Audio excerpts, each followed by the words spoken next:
کو یہ میرے پاس آئیں پوچھیں، جو فیملی ٹائم ہوتا ہے رات 2 بجے 1 بجے بھی گورنر ہاؤس میں بیٹھ کے ایک ایک شخص کو میں نے ٹیلی فون کیا ہے. میں نے یہاں ڈالڈا کے مالک رشید جان محمد صاحب کو، آپ کا JFS کو، سب کو فون کر کے صرف ایک درخواست کی، ایک کہ یار ساری زندگی آپ نے اس ملک سے کمایا ہے، آج آپ کا ٹائم ہے کہ اس کو پے کریں. لوگ مجبور ہیں، ان کو آپ نے اکوموڈیٹ کرنا ہے. تو اگر اتنی بات کے بعد بھی جیسے آپ نے کہا کہ لوگ نفع لے رہے ہیں یا اسی پرائز پہ دے رہے ہیں تو پھر بیکار ہے، پھر ختم ہی ہے، کیا کر سکتے ہیں پھر. میں شہریوں سے بھی کروں گا، اور جس نے اگر زیادہ لیا ہوگا ابھی یہاں سے بند کروا کے جاؤں گا اس کو. میں ایک عام شہری ہوں، مہمان گوٹ سے آیا ہوں، مہمان گوٹ ملیر سے. تو میں نے سر کل ملیر سٹی سے چینی 1 کلو لیا 105 روپے کا، اور وہی چینی یہاں پر بھی 105 روپے کا. ابھی دیکھ لیتے ہیں اندر چل کے، آپ میرے ساتھ چلیں. سر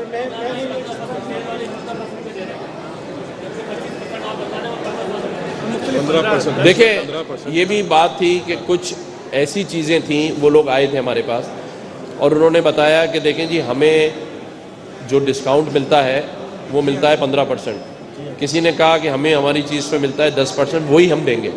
کچھ نے کہا ہم 30% دیں گے.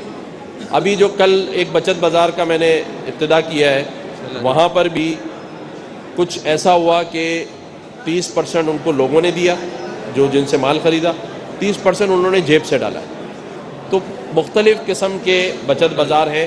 یہ پہلا تجربہ ہے ان کا. اس بار ہمیں سب سمجھ میں آ جائے گا کہاں کون سی کوتاہی ہے اور کون سی چیز کو ٹھیک کرنا ہے. دیکھیں یہ بچت بازار صرف یہ 3 دن نہیں ہے، اس کو ہم نے بدر ایکسپو سے ایسا کرانا ہے کہ یہ سال میں کوئی 10 دفعہ ہو یا سال میں 5 دفعہ ہو، 4 دفعہ ہو، لیکن اس کو لے کر ہم نے وہیں آنا ہے ایکچول کے اوپر.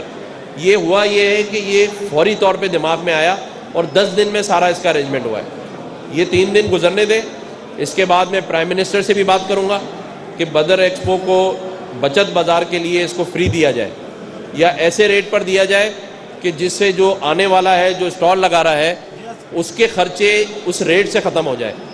مقصد صرف ایک ہے اور انشاءاللہ اس کو میں کروا کے چھوڑوں گا کہ اس بچت ایکسپو میں عوام کے لیے حقیقی معنوں میں جو جسے کہتے ہیں نا اصل ڈسکاؤنٹ، جو ایک مڈل کلاس غیرت مند آدمی ہے جو JDC کے ہاں یا سیلانی میں جا کے ہاتھ نہیں پھیلا سکتا، وہ اپنے پیسے سے، اپنی محنت کے پیسے سے یہاں خریدنا چاہتا ہے. اگر یہ میرا بھائی میمن گوٹ سے یہاں آ رہا ہے تو غیرت مند آدمی ہے نا، یہ ہاتھ نہیں پھیلا سکتا ہے کہیں، لیکن یہاں اس لیے آیا ہے کہ یہاں کم قیمت پہ ملے. اور اگر کم قیمت پہ نہیں ملی تو پھر اس کے بعد اللہ ہی حافظ ہے. خدا حافظ.